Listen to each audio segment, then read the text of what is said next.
Welcome to Wicked Shizuku's Reviews, bringing you a southern perspective on books, movies, music, and much, much more.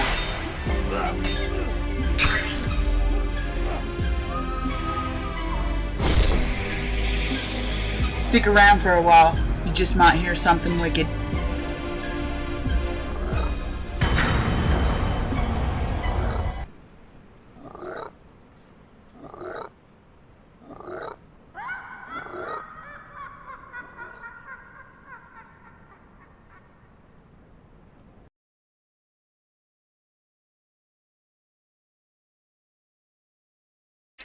Hello everyone, and welcome to episode 20.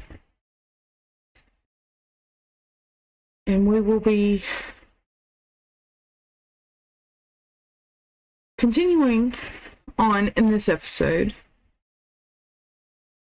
the new book of Etiquette from 1924.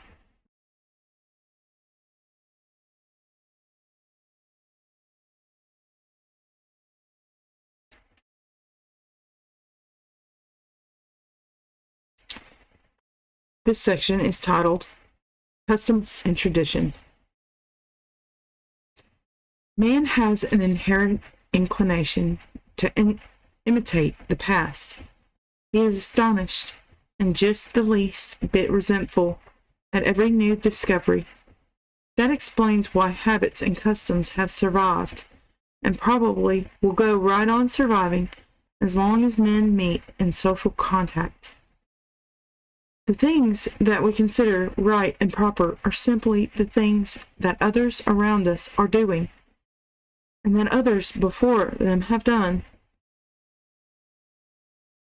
The human race has always clung to the established habits and customs of life, and has always been loath to give up what was once found good. Habits once established are almost as enduring as the flint knives, the stone monuments, and the clay pottery that archaeologists dig from the bowels of the earth. Just as these material relics tell us of primitive man in his daily life, the survivals in our modern social scheme tell us of customs that originated ages ago. The survival of the fittest applies not only to the savage races that prowled the earth in prehistoric times, it applies also to the customs and conventions of life that have survived through many generations and have come down to us practically unchanged. In the dawn of life, it was the strongest and most powerful savage that survived. In our scheme, only the most useful and practical customs have survived the vicissitudes of time. The customs of early life grew out of man's habits in contact with his fellows, whatever was found useful in promoting smooth and peaceful intercourse, whatever was found helpful and pleasant in the routine of living, became first a habit of the people and gradually a custom of the clan or tribe. The beginning of speech played an important part in the survival of custom. Once a custom became definitely established, it lived on in the traditions of the clan from generation to generation. Instead of being permitted to grow up wild and free, children were told not to do certain things, not to eat certain things. The customs of the father were handed down to the son. Myth makers and priests memorized the traditions of the clan and taught them to the children at the initiation ceremonies. In quick transition, habit passed into custom, and custom into law. What was once the proper and desirable things to do, judged by the standards of primitive society, became the necessary and obligatory thing to do, because it had become the established custom of the clan or tribe. Thus, custom in early life became law. It was a chain that the savage broke at the risk of banishment or death. Although the constantly changing conditions of life brought new habits and custom into being, the old familiar customs lived on in some form or color of identity. Even today, custom services, though it is by no means the tyrant it once was, there are two distinct reasons for this prevalence of custom in modern life. The first is a desire to assert social equality with others. Instinctively, we resent the person who seems to have something that we lack, who seems by manner or by manners to indicate superiority.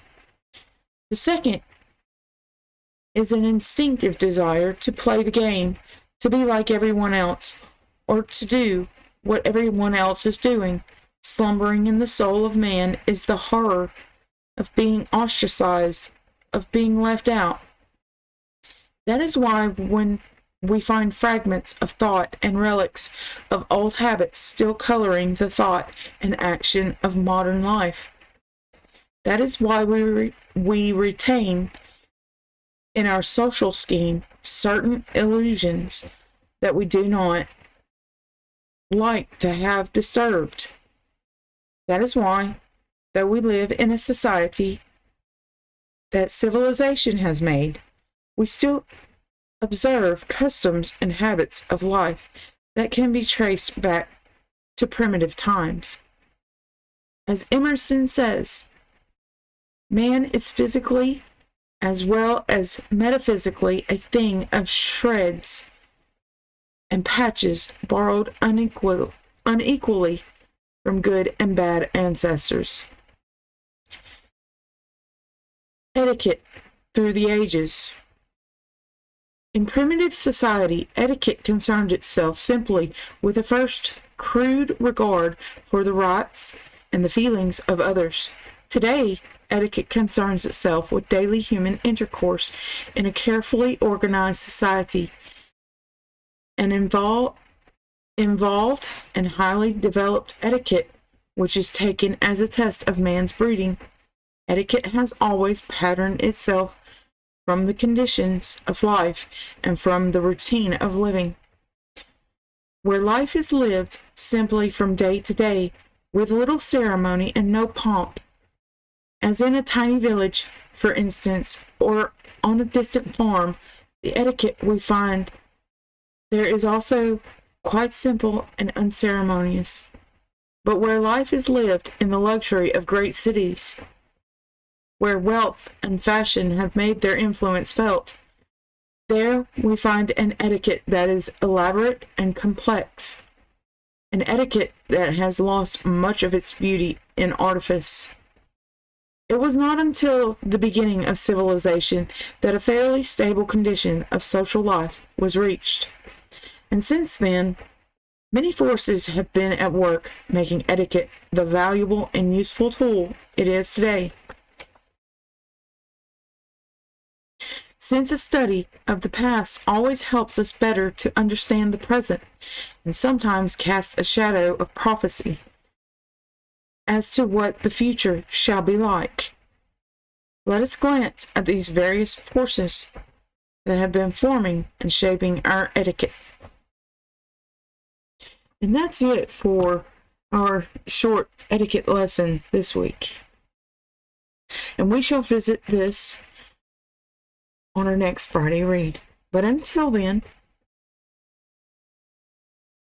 I'm going to take a short break and we'll be right back. Hope to catch you on the next side.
And welcome back.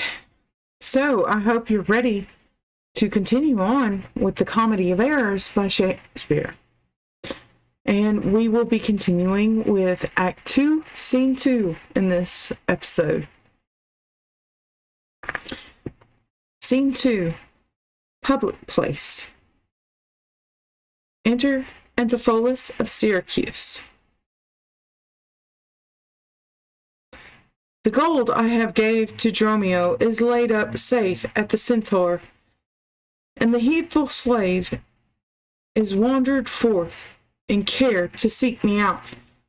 By computation and mine host's report, I could not speak with Dromio, since at first I sent him from the start. See, here he comes. Enter Dromio of Syracuse. How now, sir? Is your merry humor altered? As you love Stokes, so jest me again. You know no centaur, you received no gold. Your mistress sent to have me home to dinner. My house was at the Phoenix. Wast thou mad, that thus so madly thou didst answer me? Dromio of Syracuse. What answer, sir? When spake I such a word? Antipholus of Syracuse. Even now, even here, not half an hour since. Dromio of Syracuse. I did not see you since you sent me hence, home to Centaur with the gold you gave me. Antipholus of Syracuse. Villain, thou didst deny the gold's receipt, and toldest me of a mistress and a dinner, for which I hope thou face I was displeased. Dromio of Syracuse. I am glad to see you in this merry vein. What means this jest? I pray you, master, tell me. Antipholus of Syracuse.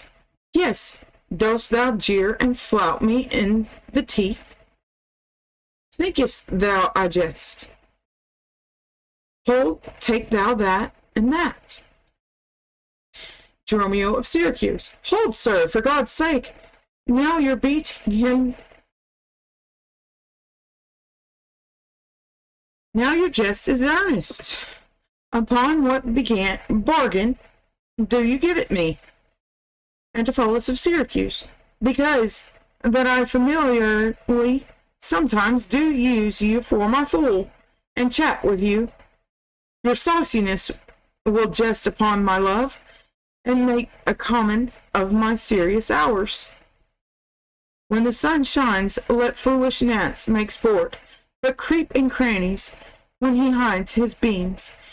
If you will jest with me, know my aspect, and fashion your demeanor to my looks, or I will beat you this method in your sconce. Dromio of Syracuse. Sconce, call it you? So you would leave battering. I had rather have it ahead. And you use these blows long. I must get a sconce for my head, and ensconce it too, or else I shall seek my wit in my shoulders. But I pray, sir, why am I beaten? Antipholus. Dost thou not know? Dromio. Nothing, sir, but that I am beaten. Antipholus. Shall I tell you why? Dromio. Aye, sir, and wherefore? For they say, every way hath an wherefore. Antipholus. Why, first, for flouting me, and then, wherefore, for urging it the second time to me. Dromio. Was there ever any man thus beaten out of season? When in the why and the wherefore it neither rhyme nor reason. Well, sir, I thank you. Antipholus. Thank me, sir, for what? Dromio. Marry, sir, for this something that you gave me for nothing. Antipholus. I'll make you amends next to give you nothing for something. But say, sir, is it dinner time? Dromio. No, sir. I think the meat wants that I have. Antipholus. In good time, sir. What's that? Dromio. Basting. Antipholus. Well, sir, then 'twill be dry. Dromio. If it be, sir, I pray you eat none of it. Antipholus. Your reason? Dromio. Lest it make you choleric, and purchase me another dry basting.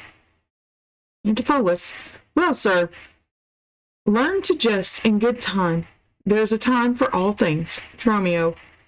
I durst have denied that before you were so choleric. Antipholus. By what rule, sir? Dromio. Marry, sir, by a rule as plain as the plain bald pate of Father Time himself.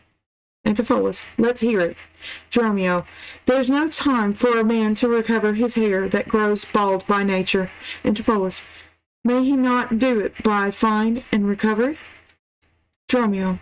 Yes, to pay a fine for a peruke and recover the lost hair of another man. Antipholus. Why is time such a niggard of hair, being, as it is, so plentiful in excrement? Dromio. Because it is a blessing that he bestows on beasts, and what he hath scanted men in hair he hath given them in wit. Antipholus. But why? Why, but there's many a man hath more hair than wit. Dromio. Not a man of those, but he hath the wit to lose his hair. Antipholus. Why thou didst conclude hairy men, plain dealers without wit. Dromio. The plainer dealer the sooner lost, yet he loseth it in a kind of jollity. Antipholus. For what reason? Dromio, for two, and sound ones too. Antipholus, nay, not sound, I pray you. Dromio, sure ones then. Antipholus, nay, not sure, in a thing falsing. Dromio, certain ones then. Antipholus, name them. Dromio, the one to save the money that he spends in tiring, the other that at dinner they should not drop in his porridge. Antipholus, you would all this time have proved there is no time for all things. Dromio, marry, and did, sir, namely, no time to recover hair lost by nature. Antipholus, but your reason was not substantial. Why, there is no time to recover. Dromio, thus I mend it. Time himself is bald, and therefore, to the world's end, will have bald followers.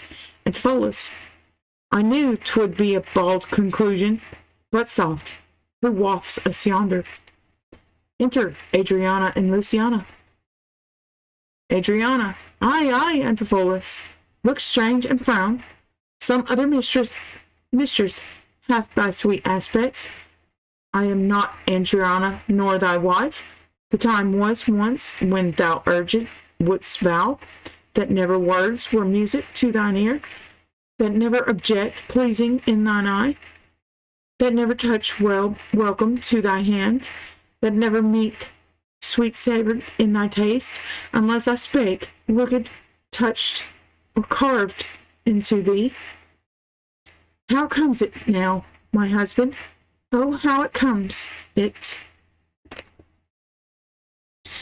that thou art then estranged from thyself. Thyself, I call it, be strange to me, that undividable, incorporate, and better than thy dear self's better part.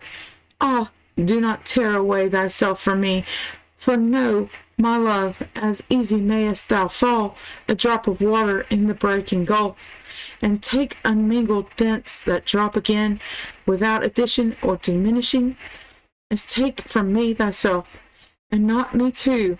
How dearly would it touch thee? To the quick shouldst thou but hear I were licentious, and that this body consecrate to thee by ruffian lust should be contaminate. Wouldst thou not spit at me, and spurn at me, and hurl the name of husband in my face, and tear the stained skin off my harlot brow, and from my false hand cut the wedding ring, and break it with a deep divorcing vow? I know thou canst, and therefore see thou do it. I am possessed with an adulterate blot. My blood is mingled with the crime of lust. For we two be one, and thou play false. I do digest the poison of thy flesh, being strumpeted by thy contagion. Keep then fair league and truce with thy true bed. I live disdained, thou undishonored. Antipholus of Syracuse, plead you to me, fair dame. I know you not. In Ephesus I am but 2 hours old, as strange unto your town as your talk. Through every word, by all my wit, being scanned, want wit in all one word to understand. Luciana, fie, brother, how is the world is changed with you, when were you wont to use my sister thus? She sent for you by Dromio home to dinner. Antipholus of Syracuse by Dromio. Dromio of Syracuse by me. Adriana by thee, and this thou didst return from him, that he did buffet thee, and in his blows denied my house for me for his wife. Antipholus of Syracuse, did you converse, sir, with this gentlewoman? What is the course and drift of your compact? Dromio of Syracuse, I, sir, I never saw her till this time. Antipholus of Syracuse, villain, thou'st lie. For even her very words didst thou deliver to me on the mark. Dromio of Syracuse, I never spake with her in all my life. Antipholus of Syracuse, how can she thus then call us by our names, unless it be by inspiration? Adriana, how ill agrees it with your gravity to counterfeit thus grossly with your slave, abetting him to thwart me in my mood. Be it my wrong, you are from me exempt, but wrong not that wrong with a more contempt. Come, I will fasten on this sleeve of thine. Thou art an elm, my husband, I a vine, whose weakness, married to thy stronger state, makes me with thy strength to communicate.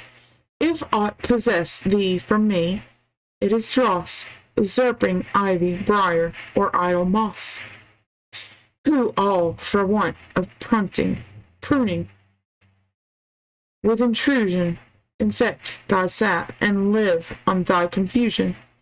Antipholus of Syracuse, to me she speaks, she moves me for her theme. What was I married to her in my dream, or sleep I now, and think I hear all this? What error drives our eyes and ears amiss? Until I know this sure uncertainty, I'll entertain the offered fallacy. Luciana, Dromio, go bid the servants spread for the dinner. Dromio of Syracuse, oh, for my beads! I cross me for a sinner. This is the fairyland, oh spite of sprites. We talk with goblins, owls, and elvish sprites. If we obey them not, this will ensue. They'll suck our breath, or pinch us black and blue. Luciana, why prat'st thou go to thyself, and answerest not?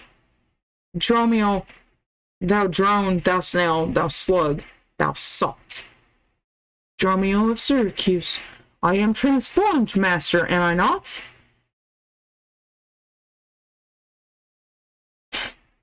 Antipholus of Syracuse, I think thou art in mind, and so am I.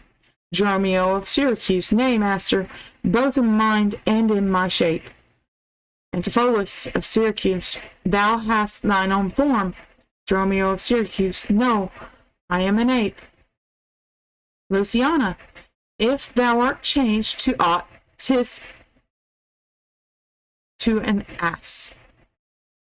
Dromio of Syracuse, 'tis true, she rides me, and I long for grass. 'Tis so, I am an ass. Else it would never be, but I should know her as well as she knows me. Adriana, come. No longer will I be a fool to put the finger in the eye and weep, whilst man and master laugh my woes to scorn.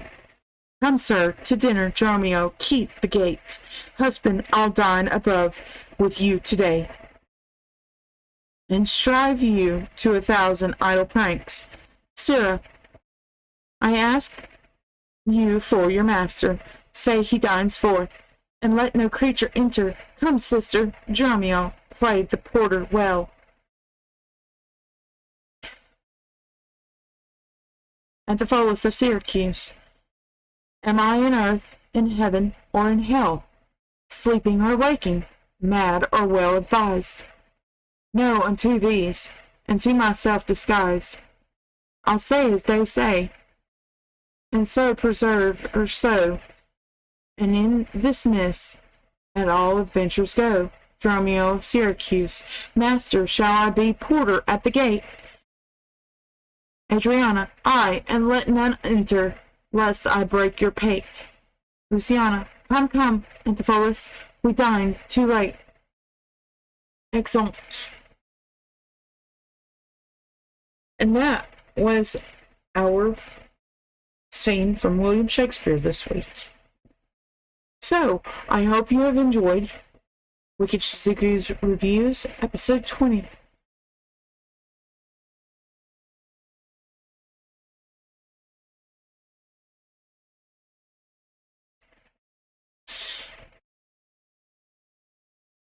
And I hope that you will still continue on our journey in all of our reads in episode 21 to come.